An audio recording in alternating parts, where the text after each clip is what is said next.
Howdy, y'all. Welcome to Rollin' with the Punches. I'm Jessie Punch, and I am so happy you're here. I'm so happy I'm here. We're back, you guys. It's been a while. Sorry. I promised Joey I wouldn't do that, but I knew the second that I promised him that wasn't going to happen. So it's been a while, and I'm happy to be back, and I appreciate you coming back, and I hope that you guys have been good. I mean, what's up? I feel like we haven't chatted in ages. Did you have a good off season? Are you having a great start to the season? Let me know. If you haven't missed me, and you haven't been keeping up with my social media, I have a little bit of a change of scenery this year as far as my job goes. Same job, just new paddock, I should say. Yes, I'm working with IndyCar this season, and I am so excited about it. It's different, it's new, it is a challenge. I mean, big time. I haven't been challenged like this in years when it comes to the job space, and it's been great. I'm so thankful for the opportunity, and as weird as it is, to be like the new kid in school at this point. I mean, I've done the same job, or I shouldn't say that, but I've been in the same, traveling circus for almost 10 years. And now I'm walking through this, racetrack, and I don't recognize anyone's faces. Like, it's really wild to put myself out of my comfort zone in the way that I have. But I'm proud of myself, and I'm excited, and I'm grateful for the opportunity. And I'm grateful for everyone who has, been kind about that. I will say a lot of questions, people saying, oh my gosh, are you leaving NASCAR? No, sorry, y'all cannot get rid of me that easily. I'm always going to be around. I love NASCAR. I have such a passion for this sport. I mean, please. It's a fair question, but no, I will be around. Just not in the same capacity as I have been for the last, however many years. But we're still doing rolling. We're still bringing you stories. I'll still be on social media, and I'll still be at the racetrack. So, as I said, can't get rid of me that easily. And real quick, though, if you guys do want to support me, though, on this new venture, go check out the IndyCar page, right? Go check out their Instagram. Go check out their YouTube. I'm going to be, bringing you some content over there. So any support that you want to throw my way is always appreciated. Especially because, as I just said, I don't really know what I'm doing. We're learning together. We're figuring it out. Thanks for the patience. Well, I don't want to make this all about me, as much as I would love to. This isn't all about me. We do need to have a conversation, because I've had something very strong on my heart for a long time now, but it's really come to the surface this week with everything going on. Sit down. We need to have a talk about the Martinsville hot dog. It's time that we all got on the same page. And look, I'm willing to be the one to do it. I'm putting my hand up. I'm willing to be the one to step up and have this conversation. To start this conversation and end this conversation right here today. I'm tired of the debate. Is the Martinsville hot dog good? Do you like the Martinsville hot dog? That's not a question. I don't care. Quite frankly, I don't give a shit if you like the Martinsville hot dog. Sorry, Mom. Martinsville doesn't give a shit if you like the Martinsville hot dog. That's not what it's about. And before I move on and get too passionate about this, let's define a Martinsville hot dog, right? It's a Jesse Jones hot dog, bright red. Yes, it's supposed to look that way. That's the whole point. And on top, it has mustard, chili, onions, and slaw. That is a Martinsville hot dog. If you do not get the hot dog with all of those things on it, it's not a Martinsville hot dog. It's just a hot dog that you got in Martinsville. So now that we've established what a Martinsville hot dog is, on to the greater conversation of, is it great? And the answer is yes. Is it the best hot dog that you're ever going to have in your life? No. But is it great? Absolutely. What makes it great is having a Martinsville hot dog at Martinsville. It's the experience, okay? Okay, Petro's Chili in East Tennessee. Is it the best chili that you've ever had? No. But what makes it great is eating it in Neyland Stadium, watching the Vols on a fall night, enjoying Petro's Chili. That is what makes it the best chili. It's the experience. That was a really niche reference. I recognize that. But if you get it, you get it. To to try to bring us all into this here, it's like movie theater popcorn, right? Like, is movie theater popcorn the best popcorn? I mean, it is pretty dang good. But you don't typically, like, dump a bunch of butter on your popcorn. It's eating the movie theater popcorn at the movie theater. It's the experience. It's the experience of the Martinsville hot dog. It's not whether or not it's good, because it is good. Is it the best hot dog? No.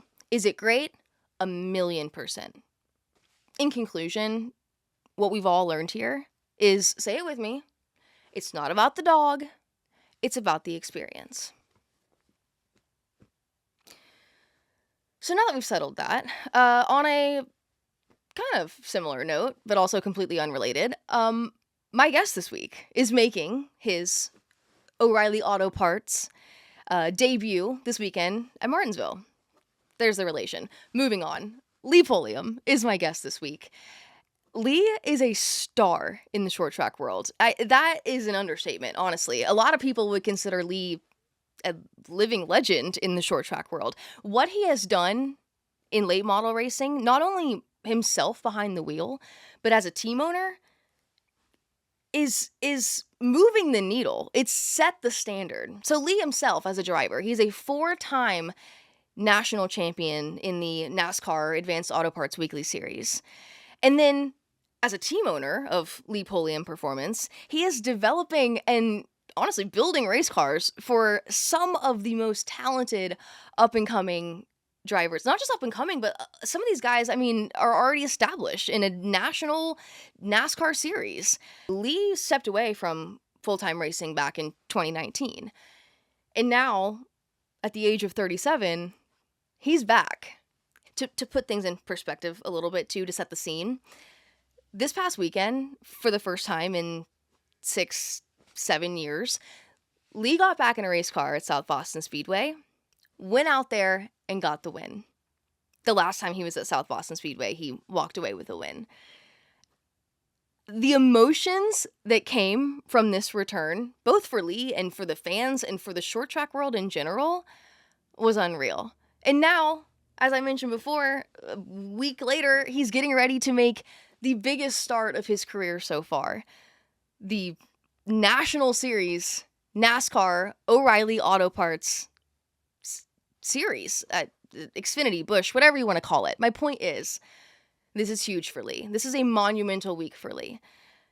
And his return to racing, to come back and have the win that he had last weekend, he's making a point. He's not just back, but he's back, and he's a better Lee. The thing, too, I want to note, I keep saying back. This is not a comeback, right? Like, it's not a comeback when you go out on top. It's a return. It's a continuation of a legacy. It's a continuation of writing the history books, and we all get to experience it, and that's really cool. So, without further ado, here is Lee Pulliam. We have found one of the only quiet places here at Junior Motorsports on a race week, or really any given week, I'm sure. So kind of tucked out here behind the haulers, I guess we'll make this thing official. Lee Pulliam, welcome to Rolling with the Punches. Hey, thanks for having me on. The cliche, like, thanks for making the time, does not even cut it, because this is probably one of the busiest weeks of your life, if I were to guess, and you have made time for us, and I can't thank you enough for that. Yeah, for sure. I mean, I'm just so thankful to really have the opportunity to do this. So many great people and partners, and I'm going to always try to make the time, because people like you are what make this sport, so successful and out to our audience and our fan base. And man, I just appreciate what you do as well. Well, thank you. I actually really appreciate that, because coming into this interview, I'm so excited to get to know you, because this is one of those rare ones where I know you, but I don't really know you personally. But what I do know about you is that you are racing at its core. What you are, what you've built, where you're going, and how you carry yourself at the racetrack is what this sport is built on.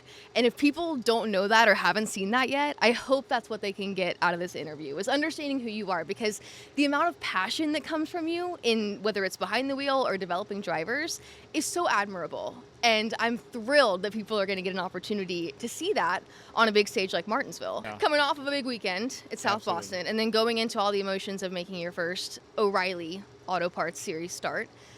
How are you balancing all of these emotions? It's a lot of goosebumps. I'll be honest with you. So it's something I worked for my entire life, and when I hung the helmet up in 2019, I didn't have any idea I'd go 5 years without really driving anything. And in the last 7 years, I've only run a handful of races. And, so I, when I was racing every single week, this was my dream. This was my aspiration. I just didn't know how to financially make it here. And it just never worked out. And I was able to have a really successful career as a driver and then turn that success into helping others achieve their dreams. So when I got the opportunity to drive a couple races, of course, the bug had never left me. And when I sat down in the car and felt the butterflies and all the excitement, that passion had never left. It had never gone anywhere. And I tell people all the time, there's two things about passion. You can't buy it and you can't teach it. You either have it or you don't. And I was born with it. And for that, it's hard to compete with if you don't have it. Like, when I'm in that car, I will go above and beyond. If I'm working on the pit box, I will go above and beyond. And that's just, I think, what has made me have a lot of success over the years. Going back to mentioning how I don't really know you, I know you better than you know me, because part of my job, of course, is doing my homework. And what I do most often with guests is I go back and listen to any other podcasts or interviews that they've done. I also don't want to sit down and give you the same interview that you've just done with someone else. But for you, I was able to really go back and hear some old interviews of yours. So I've like done my stalking on my end, so not to make you feel weird, but we go way back, you and I do. Yeah. And in one of those older interviews, the way you described racing, it kind of made me giggle, because I think it made you laugh too. You said, I've never done drugs, but it feels like a drug. Yeah. Everything about it. Like, you get in it and it just lights you on fire. And like, that to me is passion. Yeah. It's so much more than just, a sport to people like you and people like me too. Yeah. I mean, it's so easy, like, for people to say they want it, right? Like, that's an easy cliche thing to say. But to live it, right? To literally have to have it to survive is a whole new level.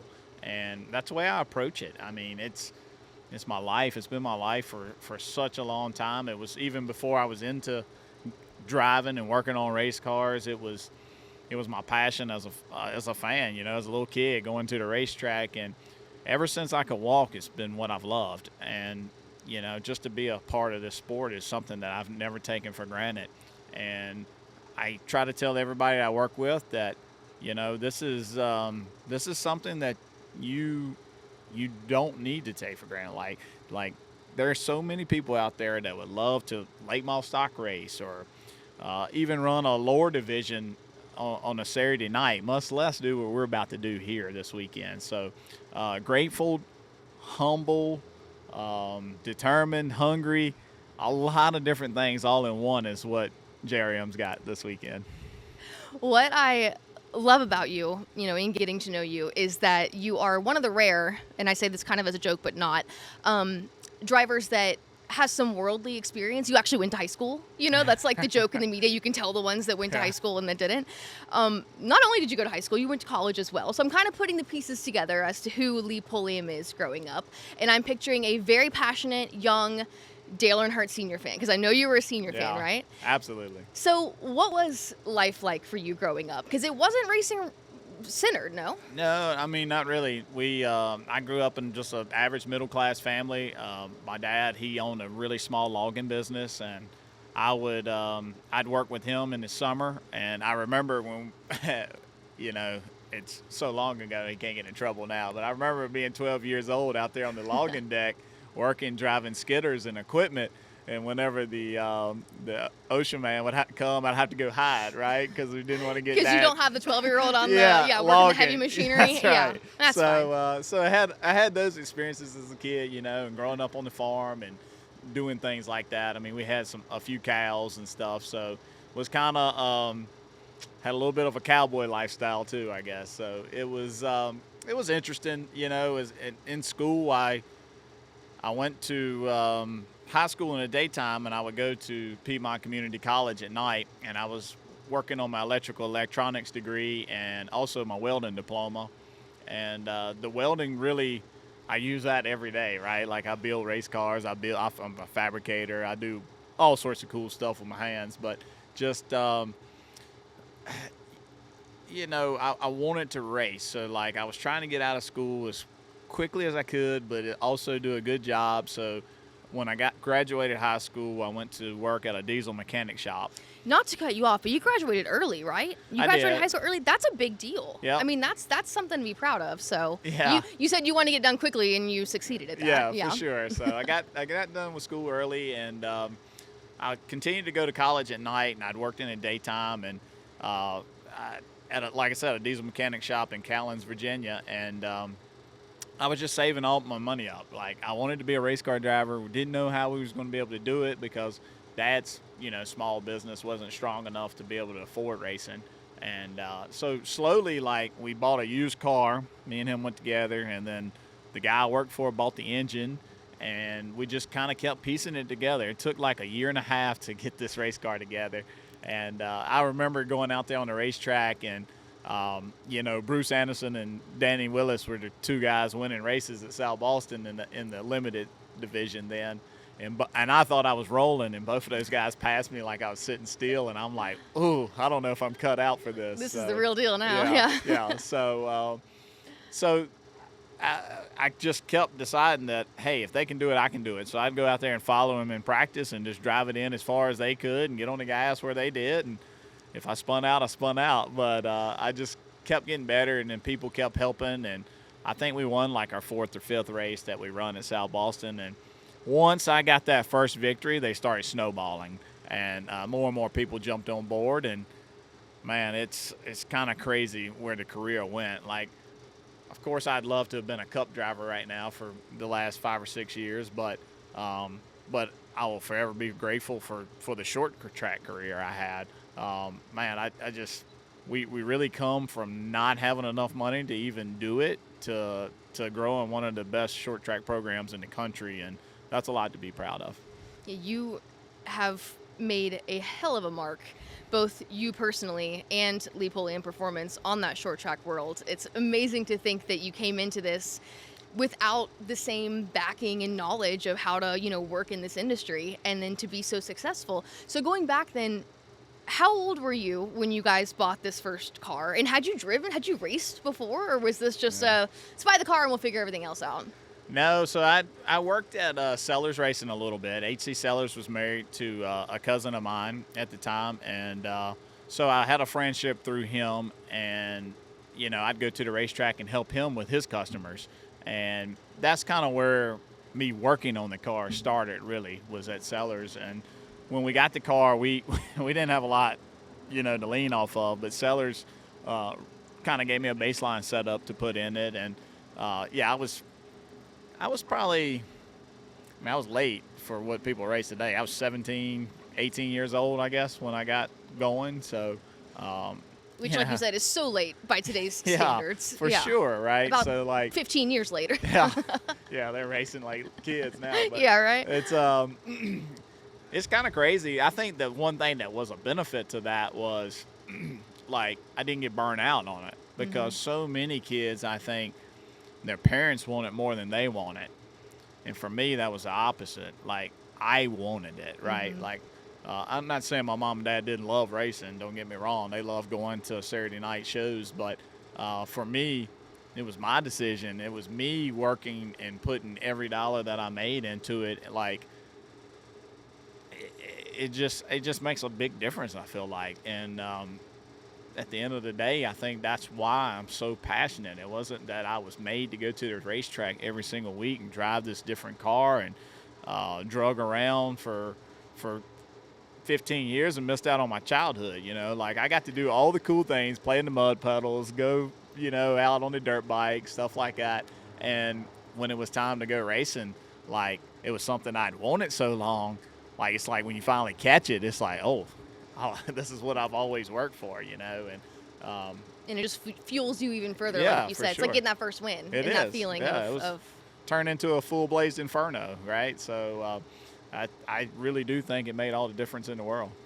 yes, the way you phrased that, you said you chose it, and that's huge. You making that decision to put your passion towards racing is the difference maker. Did you ever play any other sports? So I played a little bit of rec basketball and stuff, but really, man, we lived so far from home. Like mom and dad just like I wanted to play football. I was super fast. I was a fast runner. Like I wanted to do. I love sports. I love all kinds of sports, but I ended up just having to play like rec stuff just because, um, just at the time my dad was off working and out late.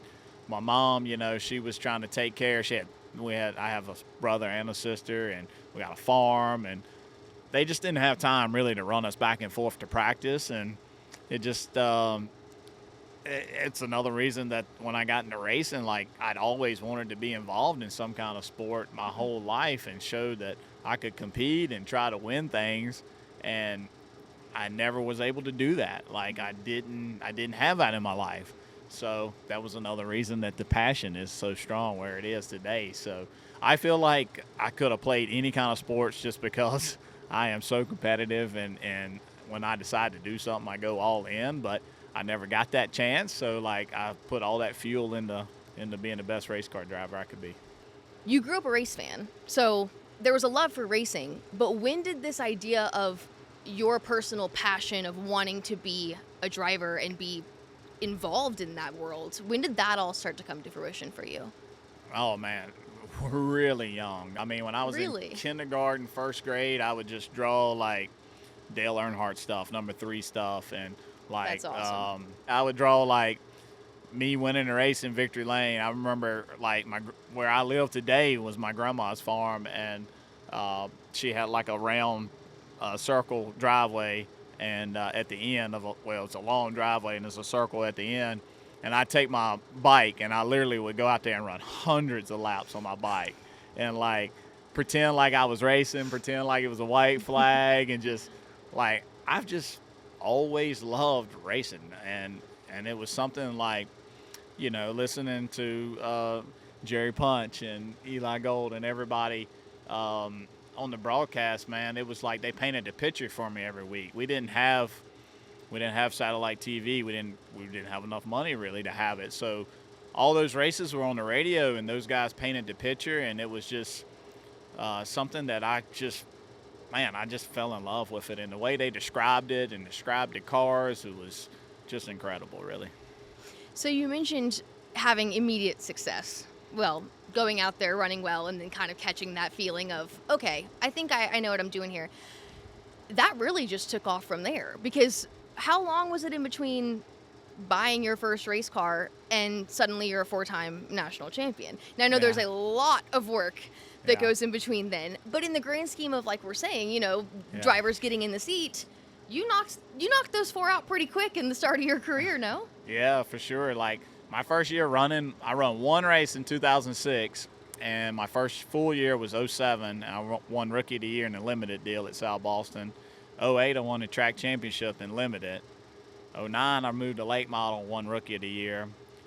10, I finished second in the track championship, but I won quite a few races. And 11, it just kind of exploded. I won almost 20 races. I won Martinsville, and then I won the national title. I finished third in the nation that year, and then I won national titles in 12, 13, second in 14, won in 15. Had my daughter in 16 and finished fifth, and then won again in 17. So I was just bam, bam, bam, bam. And, you know, uh, it was really crazy how it happened. I won almost 200 races in that short time frame, and um, man, it was something I never wanted to have to walk away from. But um, it was probably the toughest thing I ever did. The last year I raced, I won over 50% of the races that I started, and that's just unbelievable. You know, a lot of people would love to win 5% of the races they started, and just it was cool to go out on top, but it was also heartbreaking in another way, just because I knew that I had the talent to do it. I just didn't have the resources or the finances to do it, and continue that next step. I could have stayed in late model stocks, and there's nothing wrong with that. But I have just done everything that I could possibly do, and it was getting to the point to where the fire just needed some fresh fuel. And I really wanted to move on and do the next big thing, and it just never worked out. So I just focused on my business, and that's how I ended up growing LPP. A lot to unpack there. A lot of things you just said. Yeah. I have a lot of questions. Starting though with this idea of you picking up the newness really well. I mean, you're talking about jumping from one car to the next car. The idea of that learning curve coming so quickly to you is incredibly impressive. I mean, that's just natural born talent, honestly. There's no way around that. How much of that though is passion, and how much do you think that's, helping you now and taking on some of these new opportunities? I think there's definitely some natural born talent for sure, but the passion, I think, is really the difference maker, because there's so many races at the end where it looks like I'm out of or not going to quite win, and somehow, some way, I find a way to do it. And I feel like that's what's been my strong suit my whole career. Is just everybody kind of gets a little lazy or whatever at the end of these races or in the shop during the week, and I was able to not have that ever happen or affect me. And I think as the race goes on, I just kind of know when to expend my my car the most. I know when to expend my body the most. I know just where I want to be at certain points in the race, and that's not always at the same situation. You know, some races, every race plays out different, really. So I think I've just had a natural knack of knowing what I need to do, and a really high racing IQ. So that's a big part of it too. Just being very smart, and have studied races my entire life. So I think just knowing where I need to be is definitely a big part of it. It sounds too, and I mean this as the biggest compliment, because you gotta be to be a good race car driver. It's the hard headedness a little bit too. Like, it sounds like you for yourself, it's Yeah. like you don't give yourself an opportunity to fail or to not complete it. You have to learn this car. Well, that's the goal. Yeah. There's no other option than to go out there and do whatever it takes to learn this car. Yeah. And that's an incredibly admirable trait to have. Which then, going back to your decision to hang up the helmet in 2019, when you have this mindset of never quitting and then you do have to walk away, what was it that made you solidify that decision? Was there a conversation, or was there a moment? How did you finally come to terms with not being okay with that, but making that decision? That's tough. I don't know that I was ever truly okay with it. I think I lied to myself, honestly. I think that was a time in my life that um, I was searching, right? Like, I was searching to find what was going to make me happy at that time. Like, how how does how do I balance needing to provide for my family and being a good dad and being a good husband, and also not completely ruining myself. And I probably cheated myself a little bit, honestly, just because it was not something I was prepared for, really. I didn't think that. I thought I'd take just a little break maybe and just get that fire back going. And next thing you know, just the years go by so fast. And um, man, I just kind of let myself go a little bit. I let my health go a little bit. I mean, I just probably, I just worked so much in the shop. I took on a lot of business and just tried to keep myself super busy just working on cars. But and man, we had a lot of success. We won a lot of races, and had a lot of great drivers come through. But at the end of the day, I didn't take care of myself in that time period, and that's so important to do. Like, I don't think that people realize you have to take care of you first before you take care of your wife or you take care of your child before you take care of anyone else. And if you don't, you're not going to give them 100%. So for me, that was a learning lesson and something that I've worked on really hard in the last year. And, I had to get my butt in gear. I was in the worst shape of my life last year. And, you know, I had gained weight. I had just mentally, was probably exhausted. And I have worked my absolute tail off to get back to where I'm at today. And I feel like I'm right at being at the best shape of my life. And it's kind of crazy to go from what I felt like was the worst shape of my life last year to now where I'm at today. It's been a hell of a journey. And a lot of people have watched it, and a lot of people are really pulling for me just because they've seen how much effort and work I put into it. I resonate so much with everything you just said, and I appreciate so much everything that you just said, because you hear that a lot in, well, amongst very passionate people, but also especially in racing, given the structure of it all. Yeah. You work so hard and you put your head down and you grind, and it's this idea that the harder you work, the more that you are giving to the people around you or to this world or to yourself. Yeah.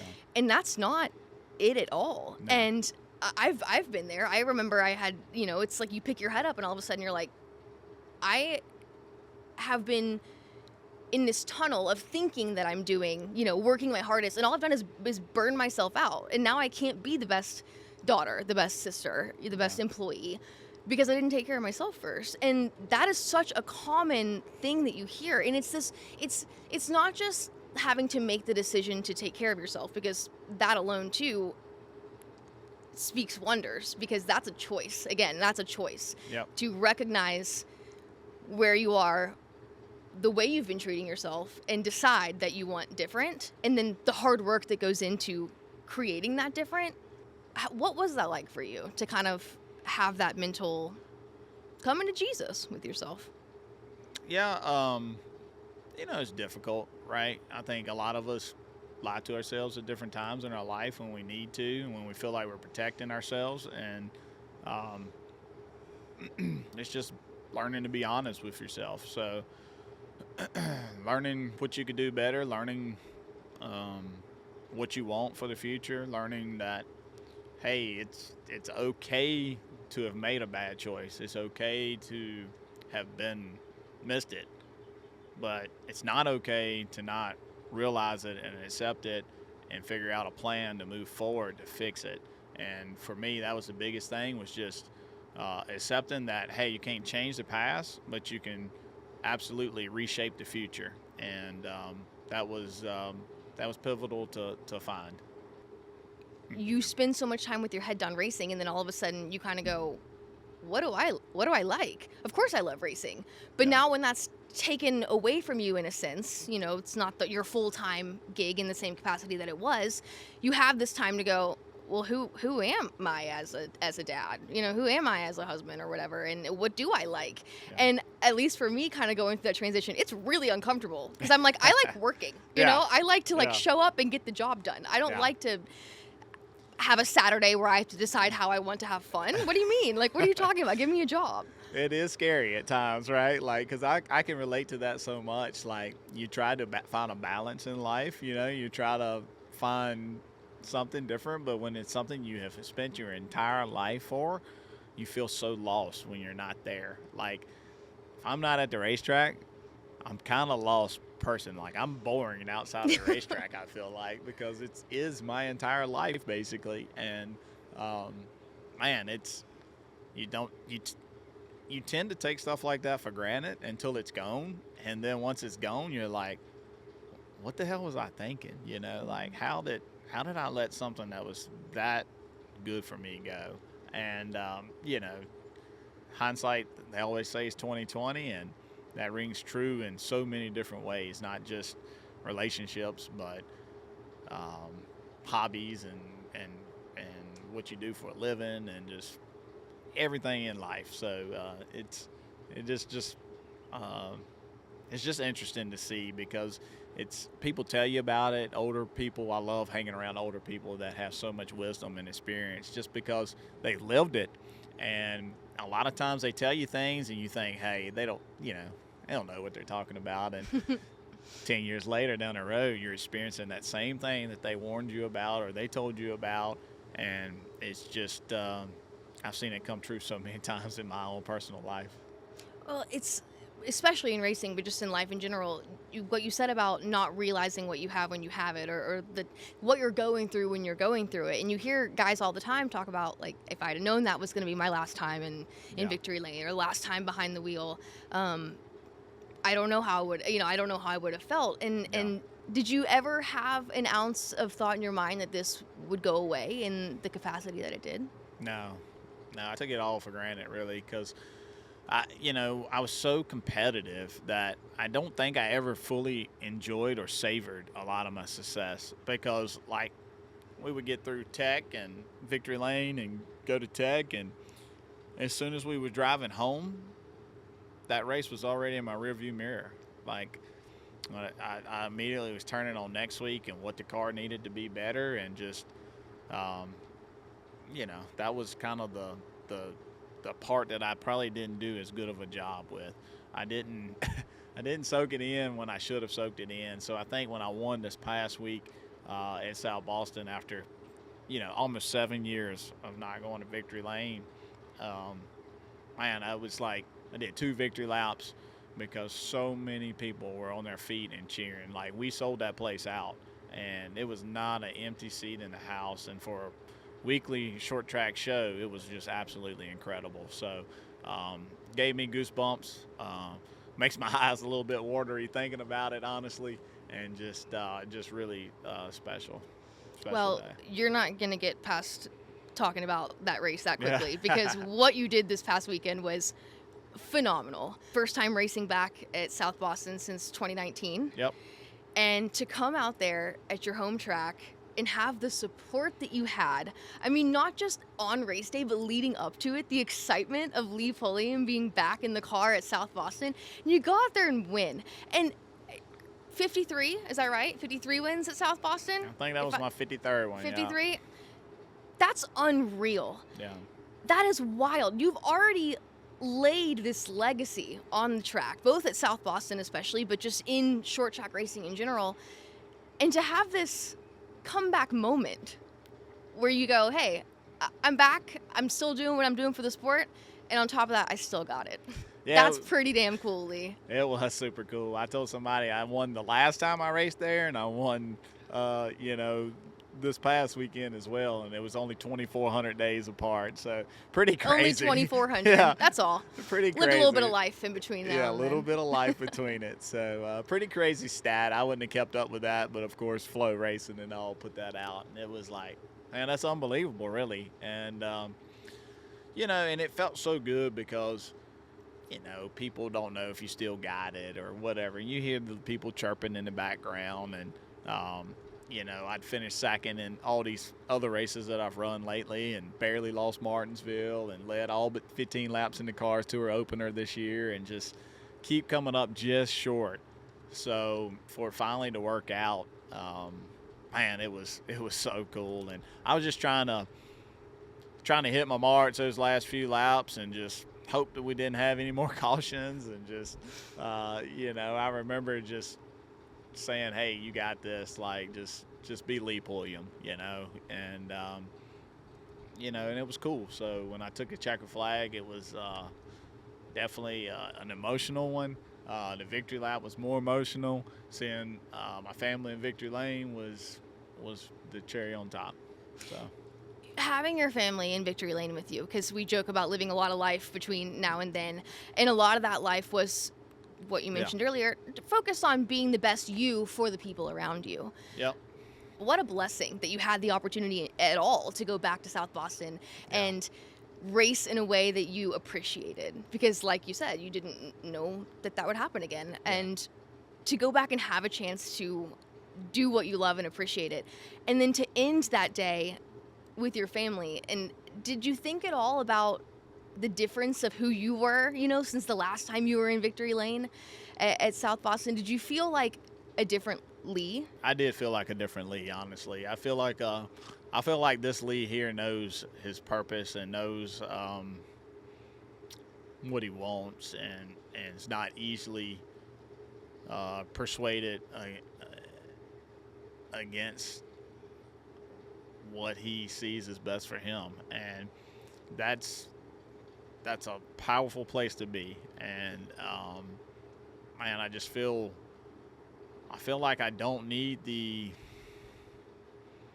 when I was racing every week and winning, I felt like I needed the reassurance that I was the baddest guy on the racetrack, and I don't need that anymore. Like, I want that. I want to be the baddest guy on the racetrack, but I'm good with knowing that I am giving 100% each and every week. I don't, you know, uh, win, lose, run 30th, whatever. I'm confident in myself. Um, I'm confident in the work that I'm putting in. So it was definitely a different guy in Victory Lane. I wasn't needing to go to Victory Lane to know that I had put all this effort in. I knew that I'd put the effort in. I knew no matter what happened that I'd put the effort in, and I was good with that. Um, so when I rolled up in there, it was it was a feeling of relief on one side of things, because it's like I know how hard I worked for it, but on the other hand, I knew I deserved to be there from the effort and the amount of work that I put in, and it wasn't a surprise either. So I had a lot of different emotions and different things running through my head, but um, man, it felt just as good as I could have ever imagined and dreamed of.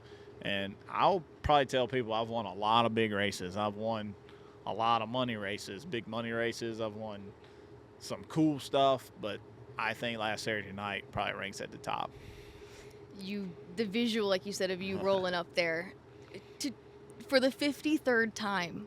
I mean, that Yeah, I just keep saying that number because that is absolutely unreal. yeah, And to think about the growth and what you've not just grown, but what you've built. This is genuinely what this sport is built on. It's passion, it's hard work, it's rolling into victory lane knowing that you deserved to be there because you worked your ass off to be there and you didn't yeah, give yourself an option of not.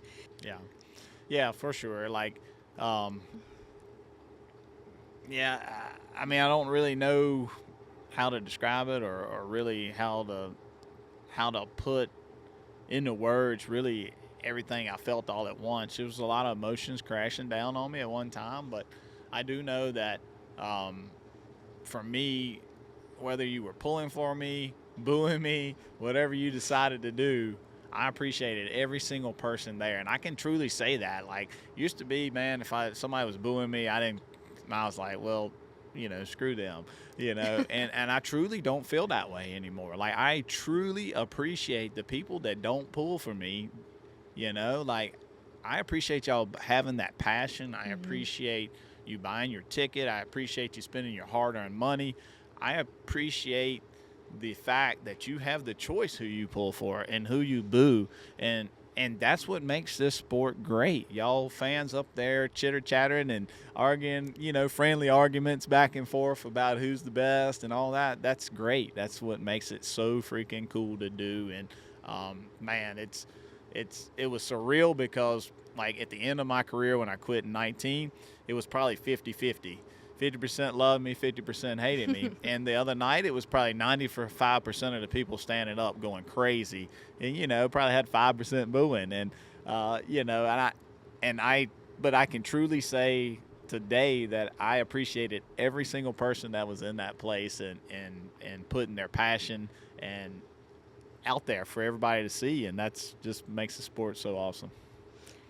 When you have people booing you, when you've reached that point in your career, that's how you know you've really done something. Yeah. That's how you know, like, okay, I'm making my mark here because, I've got haters now. I don't have just supporters. Yeah. And I mean, and that, again, you making your mark on the short track world is an absolute understatement. And it would be, remiss on my end to not mention what you've done for the short track world, even not behind the wheel, having to step away and making that decision, but then creating Lee Pulliam Performance.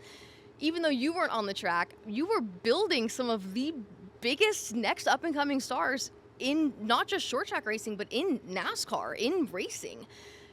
And that's crazy that you were able to take a step back, focus on yourself, but also pour into these young drivers in a way that now they're changing short track world. Yeah. What what is it about the drivers that you were able to find? What quality did they have that you saw in them that worked well with you and that made this whole lightning in a bottle work for Lee Pulliam Performance? I think the biggest thing was like what you've talked about a lot in the show is just their passion. And like when we signed Corey Heim, that was one of the biggest things. Like Corey, that's all he knew was racing. Like he didn't care for anything else. He didn't worry, he wasn't worried about a girlfriend. He wasn't worried about sports. Like Corey was worried about going to victory lane, and he was just so ate up with it and wanting to be better and wanting to be a sponge and just, really took it all in. So I think with him, and then I had him at a young age, right? So I had Corey 16 to 19 years old through that time window there. Man, he was just something special right out the gate. We won quite a few races. We would have won a lot more had he had some more experience. We gave a few away right at the end. Like if I had Corey Heim today, we probably wear those guys out really, really well. But It'd be a lethal it combination would today. be very lethal for sure. But our friendship has remained super strong. Me and Corey talk pretty much every week, and going to catch up with him this week while I'm down here. And he's just such a good dude and has such a good career as he's moved on. And I get just super excited when he goes to victory lane. I mean, he's won every truck race you can think of and championships, and to see him racing in the Cup Series now part time. I mean, it's just a cool deal for me because I know his dad and I know him, how much work they put in. I know how much work I put into him, and it's just a full circle moment really to see him out there. So him, and then I had so many others. I mean, Brendan Queen, a lot of success with Brendan as well, and won the Cars Tour Championship. And Brendan, I got a little bit later in his career, so he was, he had some experience and was mature and whatnot. But man, he was super talented race car driver too. So we're very blessed to have a lot of good drivers along the way, but those two stand out to me as being two of the most passionate ones that I had come through LPP. Well, you kind of already answered this a little bit through this, but I challenge you then to think maybe outside of those two, because those are just two of numerous drivers that you've built. I mean, I even think now with the Isabella Robustos of the world that are building their careers. Still so much more to come from Lee Pulliam Performance. But I have this question that I ask a lot of my guests, and I talk to a lot of race fans, and they're like, I don't have a favorite driver anymore. They're like, oh, ever since Junior retired, or ever since, whatever. I guess I like Chase because I liked his dad. That conversation, every time I want to give them a next favorite driver. Yeah. So if someone were to ask you, Lee, who should my next favorite driver be? And this could be a car store person, this could be a truck guy, a girl, whatever you think is, next one to watch. But from your stamp of approval, who should somebody keep an eye on as their potential next favorite driver? I hope me. I love that answer. Yes. That's what I want, right? Like I love it. I feel like just a lot of the fans can relate to me just because of where I came from and what I grew up with, and just not having a lot, and just never giving up, never taking no for an answer, and just putting my heart out there at all times. So that's what I want, right? Like I want people to be able to relate to me, and if you want to pull for the blue collar guy, I'm your guy, and that's what I try to represent. This is a monumental week for you, to say the least. This is a career high. I don't want to speak for you, but is this the biggest moment of your career so far, getting ready to take on this Martinsville race? I would assume so. Yeah. But you teeing up, your next favorite driver, that makes me feel like your mindset right now is getting back behind the wheel. I know you're doing more than just this Martinsville race, but do you feel like you're getting back into a groove of where we can start looking at Lee Pulliam again as Lee Pulliam driver and not just team owner? Yeah, that's what I hope. That's what I've been working so hard for the last few months, is just just trying to lay it all on the line. And I know I can still do it. I know I still can give somebody 10, 15 years of a heck of a career. And, Well, we I saw just, what you did at South Boston. We know you can yeah, still do it. Yeah, yeah, you don't have to prove that anymore. You're good. yeah. So I feel like I'm probably sharper than ever. Some of the people I've got in my life now have just made a really big difference too, and they're behind me, and that's what it takes in this sport is having people behind you. And I've met so many great people and built really good relationships with a lot of people over the years, and I just feel like now's a good time for me to have that opportunity and be able to go showcase what we can do. And it all starts this weekend. I just need to have a solid weekend, give everything I can, and I have such a good team. I mean, I couldn't ask for anything more. The whole experience here at Junior Motorsports has been tremendous. They've gone above and beyond and given me all the tools that I need, and it's on me. I mean, I know I've got an awesome race car.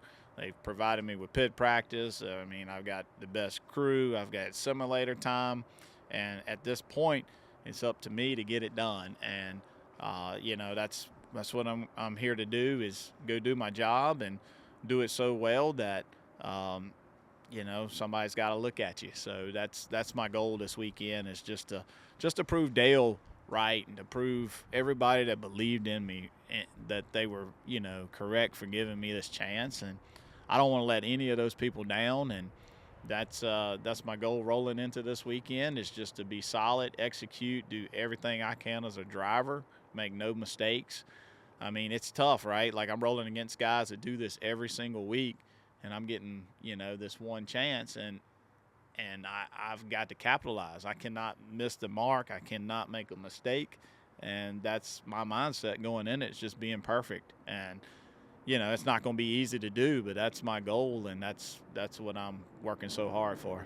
So, how did exactly all of this come about? Because I know that it was your more recent on-track performances that got Junior's attention. Yeah, for sure. The 2024, my dad was sick and had to have a surgery, and it's called the Whipple surgery, and it's about an 8-hour surgery, and he experienced kidney failure, and he was under for so long, and his kidney shut down, and he was just in a bad spot, and he had to be on dialysis for a while. He's off now, thankfully, and doing well.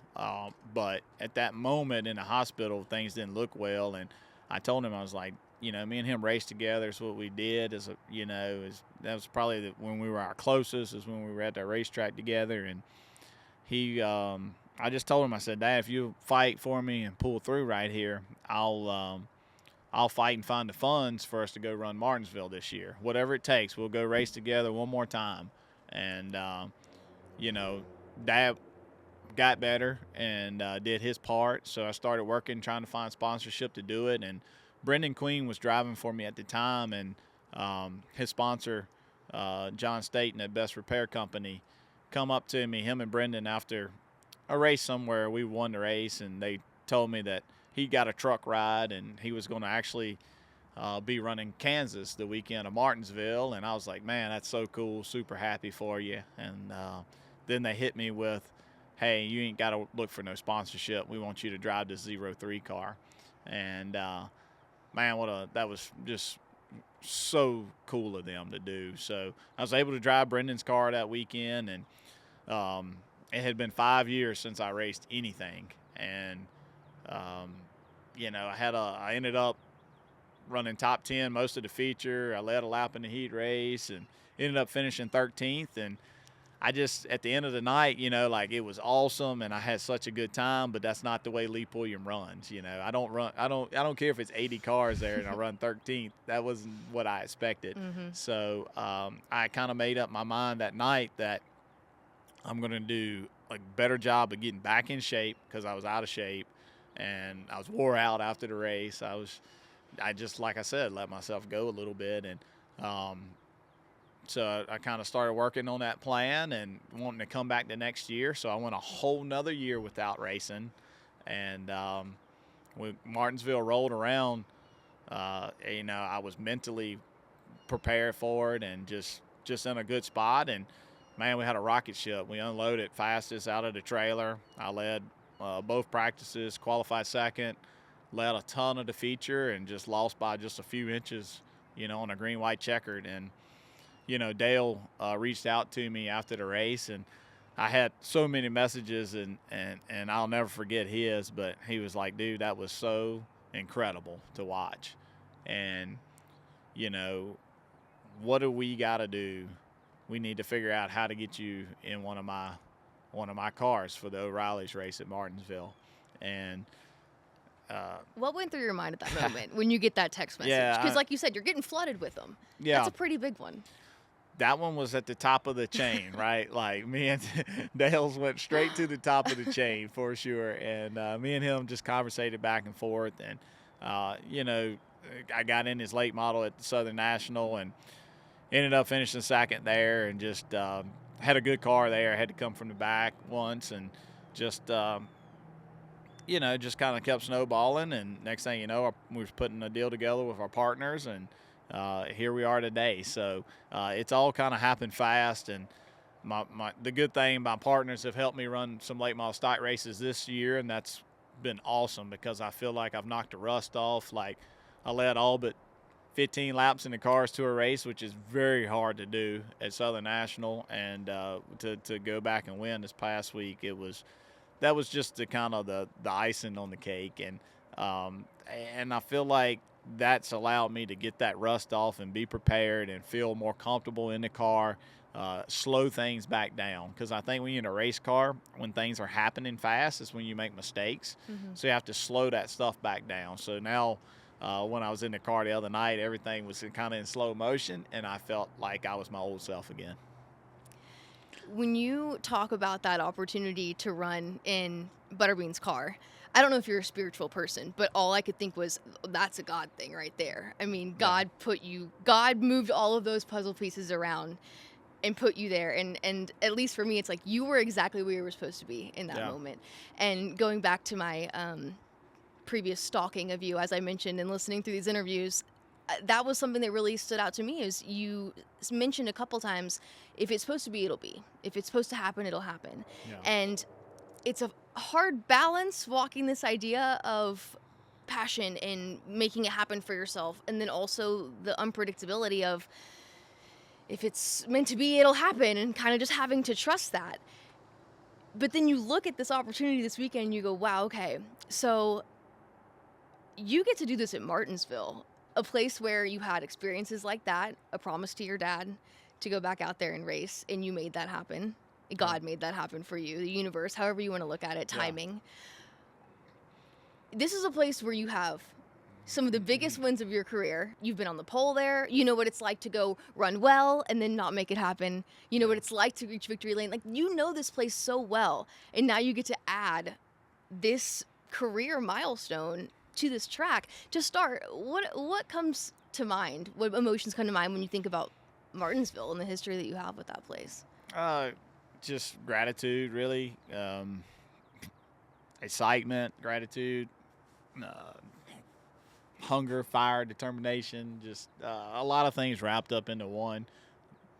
It couldn't be a more special place for me to do this at. Like, of course, I would have dreamed of running this O'Reilly's car anywhere on the schedule, but to do it at Martinsville it's really really fitting. It's where it should have been, and to do it with the people that I'm doing it with just makes it all that much better. So, yeah, I mean, like you said, so many memorable moments in my life, so many highs, some lows, and just a little bit of everything in between. So, when I roll through the gates of that place, it's all sorts of different things will hit me, I'm sure. But the one thing that'll hit me most is the gratitude to be able to do this and to be able to do it on a stage as big as what we're about to be on.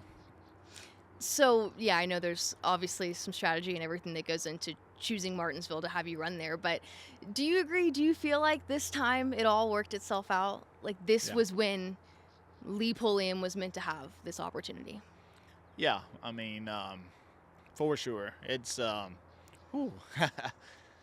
Honestly, Man. your emotion Yeah. is so appreciated Yeah. because I'm a passionate person too, and Yeah. I'm a very emotional person, Yeah. and that to me is true passion. To Yeah. not be able to talk about something without it coming from your gut. I mean, it's in your Yeah. bones. Like, For sure. it's don't hide that. Is Yeah. so appreciated. Yeah. It's definitely what I worked my entire life for. Definitely.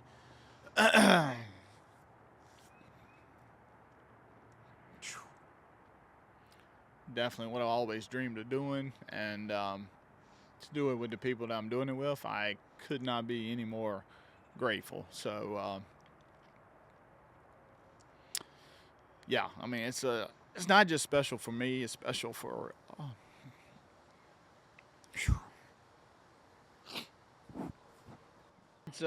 it's special for way more than just me. It's special for everybody that sponsored me, everybody that believed in me along the way, everybody that's ever worked for me, every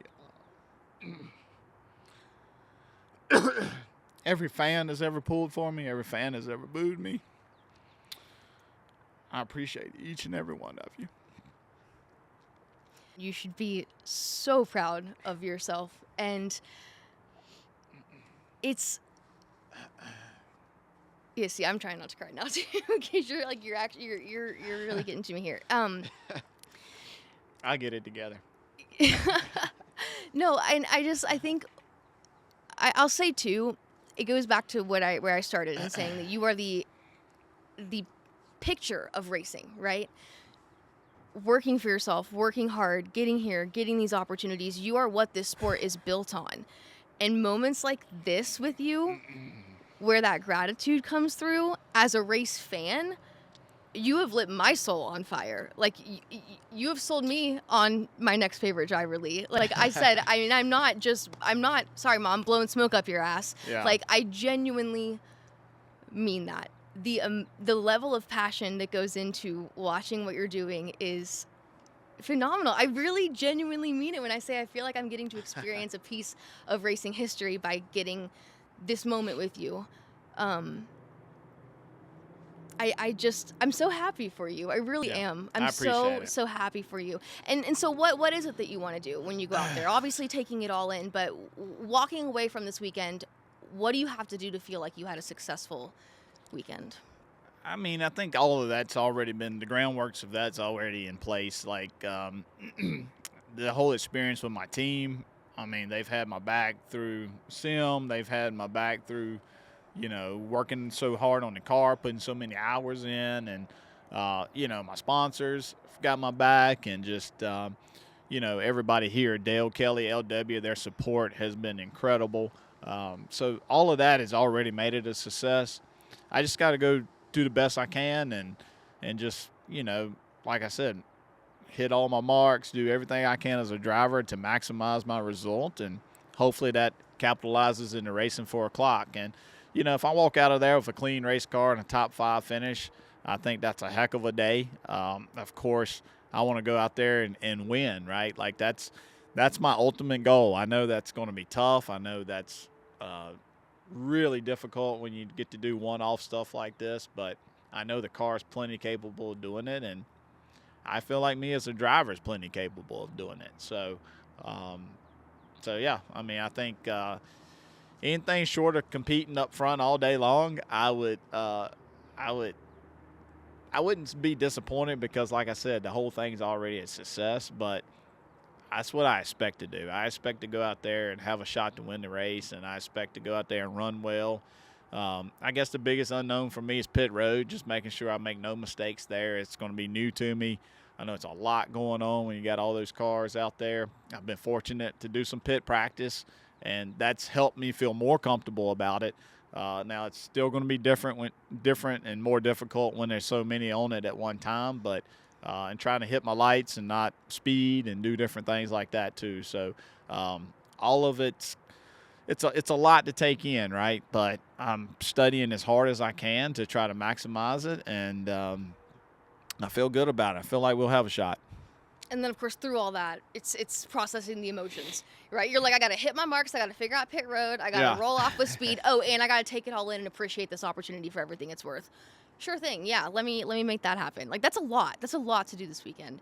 So, what does your dad think about this opportunity? Oh man, they're tickled to death. I mean, it's something they know how hard I've worked and how much I put into it, and Dad sacrificed so much too. You know, he didn't have the money to sacrifice, and he still tried to go above and beyond and give us everything we could have. So, um, you know, it's that's why it's such a special moment for me. It's going to be a big moment for my entire family. It's going to be a big moment for all those people that knew I probably belonged there or should have had a shot, at some point there.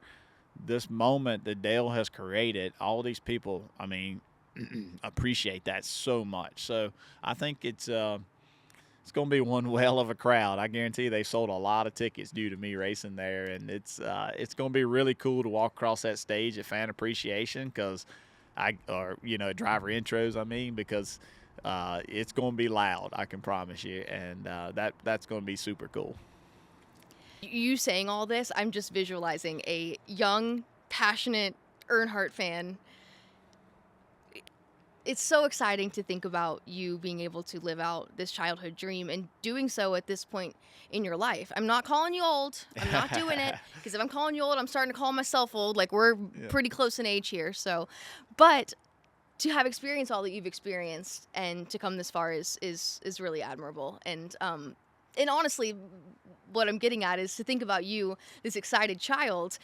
I kind of saw a glimpse of that today. Actually, you mentioned pit practice. I saw your post rolling Yeah. into Hendrick Motorsports. How cool is it that at our time in life, you get an opportunity to be Yeah. that excited about going to a new job? I mean, that's Yeah. amazing. Yeah, it's incredible. And just, for me, just wanted to share it with all the people that pull for me as fans and stuff, just trying to share as much of the experience as I can, just because, I don't take any of it for granted. And I think it's just cool to be able to show them a little bit of the inside stuff that we go through to be able to perform on the weekend, and what the teams do and what the teams go through, what JRM pours into their drivers.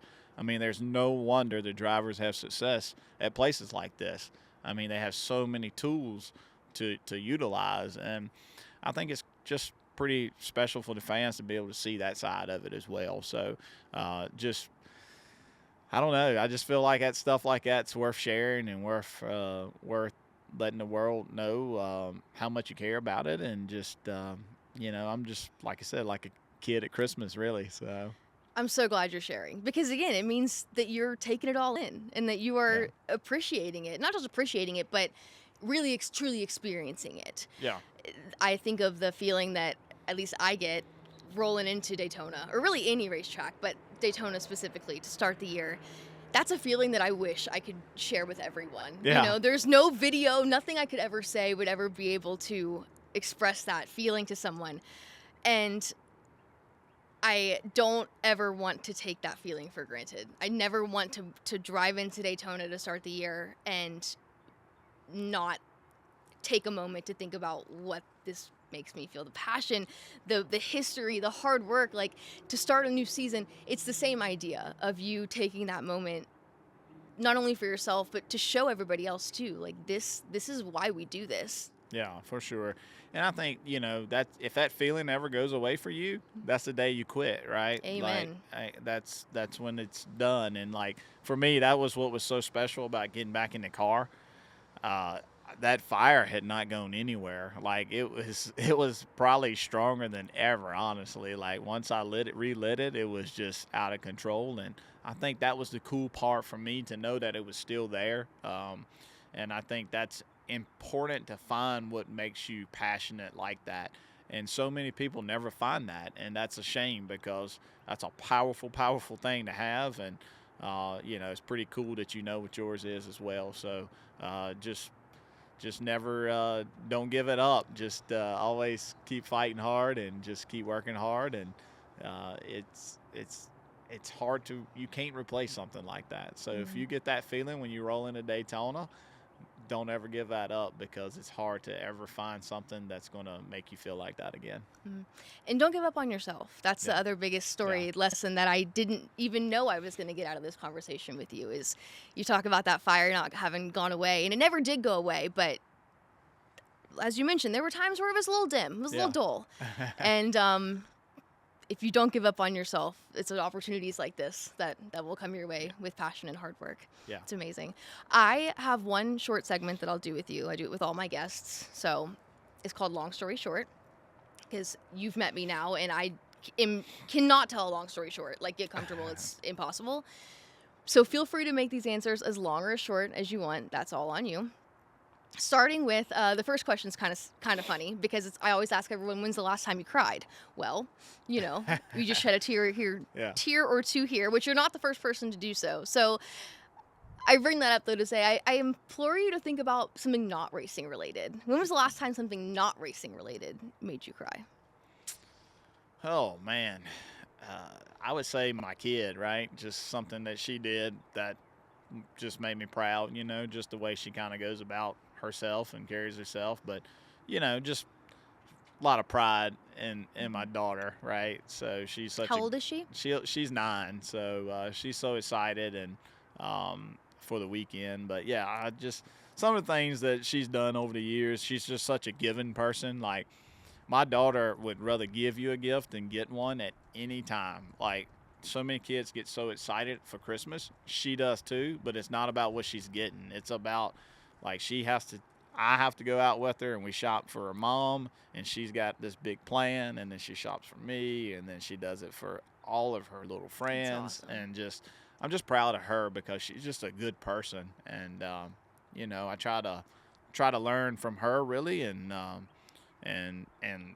I've learned life lessons from her. I don't tell her that, but I've learned some life lessons from her as well. And just try to be a dad too. A good dad. And yeah, so I would say that's probably what gets me emotional outside of racing.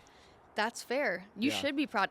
People that are intentional like that and have that love for others, and it goes back to the passion. I mean, you've instilled this in her. She learned this from somewhere. Yeah. I mean, it's if you're gonna do something, you're gonna do it right, and Yep. you're gonna do it to the best of your ability, including how you care about people and how you love people. And that's exactly what she's doing. She's loving people with intention, with the same passion that you instilled in her, and that's pretty cool. You should Yeah. be proud of that. I appreciate it. On that note, again, I encourage you to try to think about something maybe not racing related, because we just did talk about a lot of this. But when was the last time you did something that you just remember feeling an immense amount of pride in what you accomplished?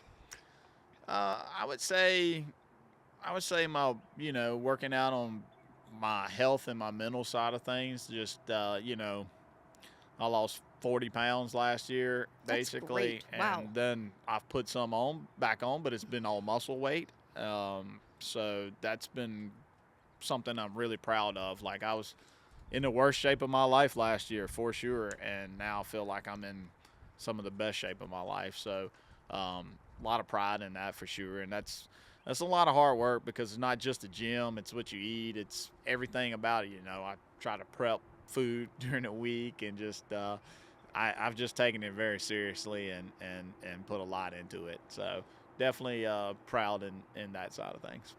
That's hard work. Losing any weight, getting in shape, getting healthy, the decision making alone is hard work. But 40 pounds, you should be proud of that. Congratulations. I mean, that's incredible. That really is a lot of hard work. It takes a lot of discipline. It does. So I don't know. It's just once you set your mind to do something, I'm one of those persons where once I've decided to do it, I'm going to go all in. You don't have a choice not to. Nah, Yeah. So Yeah. I won't. You I don't get won't that take option. not getting it done. That's for sure. Well, I even think about how involved you are with Lee Pulliam Performance. I didn't even, get into all this. I talked about you developing drivers, but you're in there building the race cars. You're not just running this operation. You are hands-on building these cars. I have to imagine being in the place that you're at now, both mentally, physically, everything about that role probably feels so different. It does, and I feel like I'm in a better spot because I'm in better health. I'm not wore out at the end of the days and stuff like that. So it is a lot on you. I set up all the cars at the shop. I do all the pull downs, and I build the suspension, and I got great guys. Dave does most of the body work, and Colin does a lot of the maintenance. And we all work well as a team together. But it's definitely a balance. I'm juggling the act, and I didn't sign quite as much on this year because my focus has been this deal here, and it's truly what I want to do. And and I feel like I'm at that spot where if I'm going to make a shot at having a career on this side as a driver, then I've got to go all in right now. So I got all my chips in the middle of the table. We'll see what happens. All right, last question. What is one piece of media? It can be a podcast, a song, TV show, movie, website, literally anything. We've heard it all that you would recommend to our viewers to check out. Something that you like. Oh man. Well, I'm a Yellowstone guy, right? Okay. Yeah. All right. That doesn't surprise me in the slightest bit. Yeah, I'm a Yellowstone guy, but just love anything about the West, and just kind of so old school. But just we're watching Marshalls right now, which is a spinoff of Yellowstone. Okay, got but, it. Yeah. The whole Yellowstone cinematic universe, if you will. Basically. Mm-hmm. Yeah. Anything with Yellowstone, I'm good with. That's cool. I like it. Yeah. Do you listen to podcasts? Other than this one, obviously this one's your favorite. Yeah, this one's probably my favorite. Yeah. Besides Dale Jr. Download. Yeah. I don't want to get you in trouble now. Yeah. Yeah. No, I really, by the time honestly, I don't listen to a lot of stuff. When I get alone time, I'm pretty much just chilling by myself, really. So that's fair. Everything's kind of busy, and my phone rings all the time. So if I can escape and go down the road, sometimes I drive down the road in complete silence. So just to kind of get away. Well, Lee, thank you so much. Again, you should be so proud of yourself. I, as a race fan, am so incredibly proud of you. I'm so excited for you. You have absolutely won me over as my next favorite driver, and I am just so inspired by your story, and I couldn't be happier for you. So take it all in. You deserve every bit of this opportunity. Thanks so much, Jesse. I appreciate you too. What I hope you took away from this interview is that this isn't a story all about timing being right and your dreams coming true at any point in life. It's not what this is about. This is a story. Lee's an example of what happens when you are passionate, hardworking, and don't give yourself the option to fail. Both in racing, but in yourself. And taking care of yourself. That's really what this is all about. How to be the best you and prioritizing that. So Lee, thank you for being so vulnerable, for taking the time, and as I said, for everything you do for this sport. And shout out as well to Junior Motorsports. Thank you guys. We really appreciate you letting us in, especially during such a busy week, right? We're going to Martinsville this weekend. There's a lot to do, so appreciate it. Well, if you're going to Martinsville this weekend, have a hot dog all the way. Because as we all already established, say it with me, it's not about the dog, it's about the experience. I love you guys. If you're not already, please be sure to follow us on Instagram and on TikTok. We got one of those too. And as I said earlier, smash that subscribe button on the YouTube and say lots of nice things about us. Sorry, I don't know why that was so aggressive. I'm just really happy to be back, and I'm really, really thankful that y'all are back too. So, going into this Martinsville weekend, whatever you're doing, I want to leave you in the wise words of my mother. Don't be a dumbass, okay? Mom, I didn't forget about you. Thank you for listening, as always.